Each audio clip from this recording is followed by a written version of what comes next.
14 number پہ آپ نے اخلاقی گراوٹ کا ذکر کیا ہے، تو اخلاقی گراوٹ کس طرح ہمارے معاشرے کے امراض میں سر فہرست آتا ہے؟ جو اخلاقی گراوٹ ہے اس کے 2 حصے سمجھ لیجئے. میں ایک حصے کی بات نہیں کر رہا ہوں. ایک اخلاق ہوتا ہے کہ آپ ملیں کیسے، مسکرا کر ملیں گے، ادب آداب سے، ماں باپ آئے ہیں تو ان کو چائے پانی پلائیں گے. ایک اخلاقی ہوتا ہے. میں اس کی بات نہیں کر رہا ہوں. میں اس اخلاق کی بات کر رہا ہوں جو نیکی اور بدی کے معاملے میں ہوتا ہے، دھوکہ، فریب، اس طرح کی چیزوں میں. تو یہ اخلاق، اور پہلا اخلاق بھی شامل کر لیجیے، وہ بھی گراوٹ کا شکار ہے. اب ہمارے ہاں وہ تہذیبی عقائیاں، وہ تہذیبی تصورات ختم ہو گئے. لیکن سب سے بڑا مسئلہ یہ ہے کہ میں اخلاقی طور پر جو نیکی اور بدی والا اخلاق ہے اس میں کسی جگہ پر نہیں ہوں. میں ایک جملہ بولا کرتا ہوں کہ 2 کام کرنے تھے امت میں، دونوں نہیں کر رہی. ایک اخلاق محمدی اور ایک دین محمدی صلی اللہ علیہ وسلم. کہ مجھے نبی کریم صلی اللہ علیہ وسلم کا دین اپنانا تھا، لیکن میں نے دوسرے لوگوں کے اپنے اپنے مسالک کے دین اپنا لیے. اور میں نے نبی کریم صلی اللہ علیہ وسلم کا اخلاق اپنانا تھا کہ وہ کس طرح دشمنوں کے بیچ میں بھی کھڑے ہو کر سچائی پر قائم رہتے تھے. یہ میں نے نہیں اپنایا. تو میں اب کیا کرتا ہوں، چھوٹی چھوٹی باتوں پر اپنا دین ایمان بیچ دیتا ہوں، اپنی سچائیاں چھوڑ دیتا ہوں، دوسروں کا حق مار لیتا ہوں. تو یہ جو میرے اندر اخلاقی گراوٹ پیدا ہوئی ہے، تو اب میرے سے، میری قوم سے، میرے افراد سے، پاکستان کے افراد سے کسی کو توقع ہی نہیں ہے کہ کوئی میں اچھا کام ان سے لے سکتا ہوں یا ان سے کوئی اچھی توقع کروں کہ یہ کوئی اچھا کام کریں گے. کیونکہ میں اخلاقی طور پر اتنا گر چکا ہوں کہ ہر جگہ پہ اپنا ایمان بھی بیچ سکتا ہوں، اپنی جو بھی متاع ہے اس کو بیچ کر صرف دنیوی فائدے کے لیے کھڑا ہو سکتا ہوں. یہ وہ اخلاقی گراوٹ ہے جو آپ کو قدم قدم پہ نظر آئے گی. دکاندار دیکھ لیجئے، آپ صرف اپنی سڑکوں کا حال دیکھ لیجئے کہ میں جب سڑک پہ گاڑی چلا رہا ہوتا ہوں تو میں پہلے آنے والے کا حق نہیں دیتا. میں اشارہ توڑ کر نکل جانے کا کام کرتا ہوں. یہ کسی کو شعور بھی نہیں ہوتا کہ میں اخلاقی طور پہ غلط کام کر رہا ہوں، لیکن کر رہے ہوتے ہیں. اور سڑک ہو، دکانداری ہو، گھر میں کوئی معاملات ہوں، مسجد تک میں یہ چیزیں ہو رہی ہوتی ہیں کہ ہم یہ سب کچھ کر رہے ہوتے ہیں. کسی کا حق مار رہے ہوتے ہیں، ہمیں نہیں پتا ہوتا کہ مار رہے کہ نہیں مار رہے. تو حق مار لینا، عدل کے اوپر نہ چلنا. عدل ہماری دین کی بنیادی احکام میں سے، لیکن ہم کسی میدان میں بھی عدل پر قائم نہیں رہتے، کسی جگہ پر بھی. ٹھیک. قرآن نے یہاں تک کہا ہے کہ اپنے خلاف عدل کرنا پڑے تو کرو گے، ماں باپ کے خلاف کرنا پڑے تو کرو گے، لیکن ہم نہیں کرتے. تو یہ اخلاقی گراوٹ ہے جس کا ہم بہت شدت سے شکار ہیں. ناظرین، پاکستان کے قومی امراض سے متعلق جرگہ کا یہ سلسلہ جاری رہے گا، لیکن ایک مختصر سے وقفے کے بعد.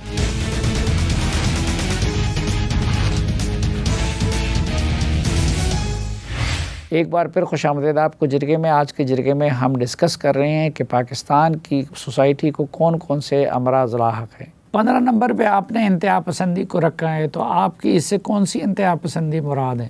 جی، بڑی اچھی بات ہے. انتہا پسندی ایک تو وہ ہے کہ ہم دین کے اندر رکھتے ہیں، لیکن ہمارے پاکستانی قوم کے اندر یہ ایک عجیب تصور ہے کہ یا آدمی فرشتہ ہوتا ہے یا شیطان ہوتا ہے. بیچ میں کوئی چیز نہیں ہے کہ کوئی آدمی تھوڑا نیک ہے، کوئی کم نیک ہے، کوئی زیادہ نیک ہے. حالانکہ لوگ موجود ہیں اس طرح کے، لیکن ہم یا شیطان بنا دیتے ہیں یا اس کو رحمان بنا دیں گے.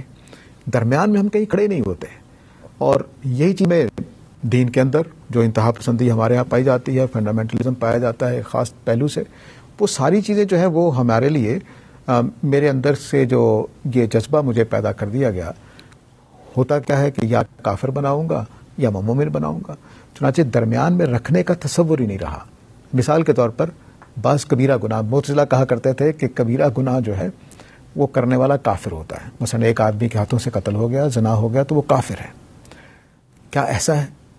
ہم نے آج بھی بہت سارے گناہوں کو کفر کی جگہ پہ لے جاتے ہیں.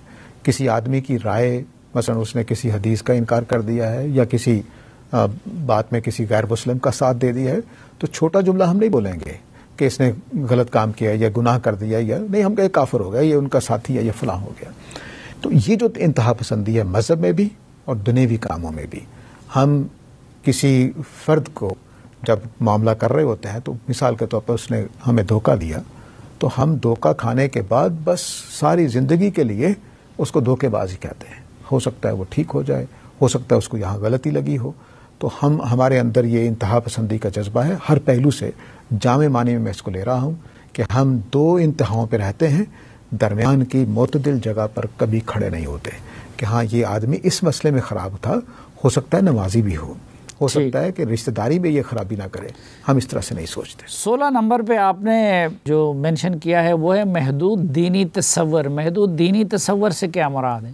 جی یہ ہمارے ہاں یہ باقاعدہ سوچا سمجھا ایک مرض ہے جو پیدا کیا گیا ہے.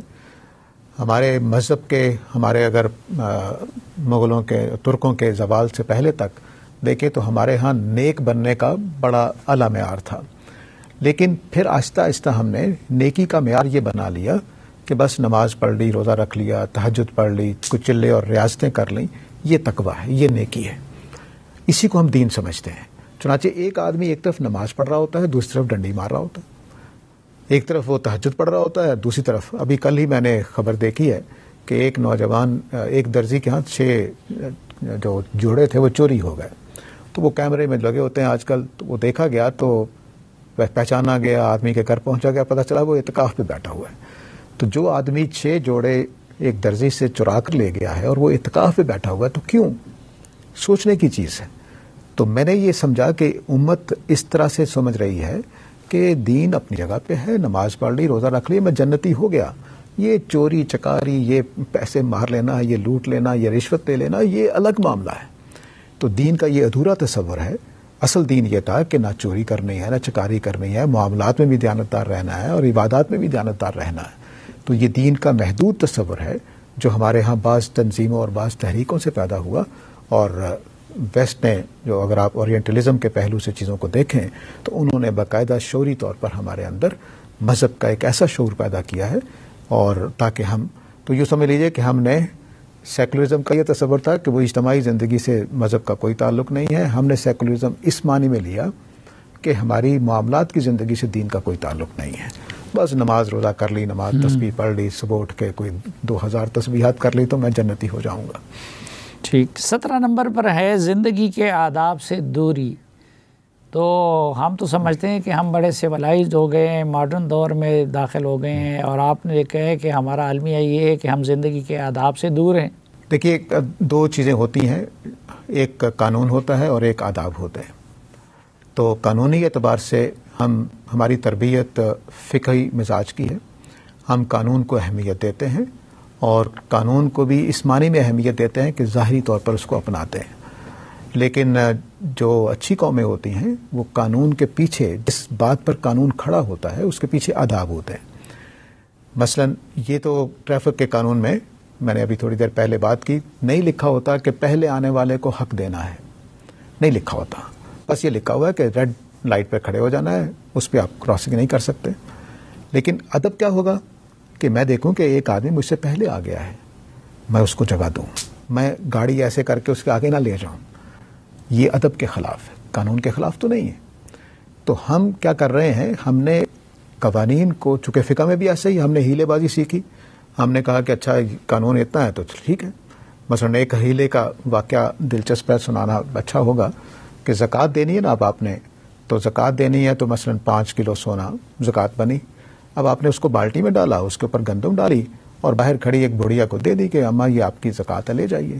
آپ کا بیٹا باہر کھڑا تھا, اس نے کہا اماں جان یہ جو بالٹی ہے گندم کی آپ مجھے اتنے ریال میں بیچ دیں. اماں بڑی خوش ہو گئی کہ تھوڑی سی گندم ہے تو اتنے ریال مجھے مل رہے ہیں. انہوں نے وہ ریال دے دی اور گندم کی بالٹی گھر آ گئی, اس میں سونا تھا 5 کلو کے قریب. تو اب کیا کیا ہم نے قانون پورا کر دیا کہ اماں کو زکوٰۃ دے دی تھی, اماں نے بیچ دی, بس اب اس کو نہیں پتا کہ اس کے اندر کیا ہے. تو یہی کام ہم یہاں پر کرتے ہیں. تو تہذیب بنتی ہے ادب آداب سے.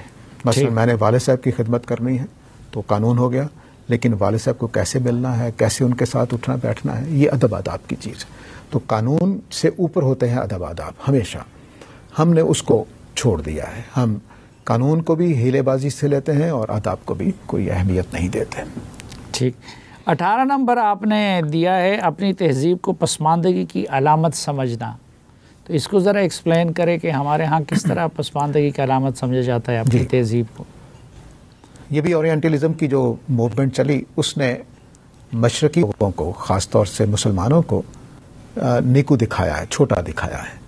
چنانچہ آپ اورینٹلزم کی تحریک کی چیزیں دیکھیں تو اس میں آپ کو پکچرز ایسی ملیں گی, پینٹنگز ایسی ملیں گی کہ ایک انگریز آ رہا ہے گورا اور سارے مڑ کر اس کو دیکھ رہے ہیں, عورتیں کھڑکیوں سے دیکھ رہی ہیں اور گھوڑے اور کتے بھی اس کو مڑ کر دیکھ رہے ہیں کہ کیا چیز آ گئی ہے.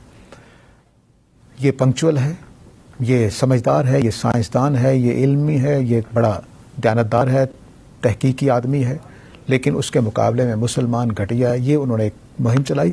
چنانچہ ہر جگہ پر جہاں جہاں اورینٹلزم کے اثرات گئے وہاں میری شلوار قمیض گھٹیا سمجھی جانے لگ گئی، میری پگڑی گھٹیا سمجھی جانے لگ گئی. چنانچہ آپ بڑے ہوٹلز میں چلے جائیں تو ہمارا جو پیرا ہوگا اس نے پگڑی باندھی ہوگی، اور جو مینیجر صاحب ہوں گے وہ پینٹ شرٹ میں آئیں گے. کیوں؟ کیونکہ بے کو مشرقی تہذیب کا آدمی بنا دیں اور مینیجر کو ذرا بلند تہذیب کا. تو ہم نے اپنی تہذیب کی جو اقدار تھی، جو ویلیو تھیں، ان کو ہم نے چھوڑ دیا.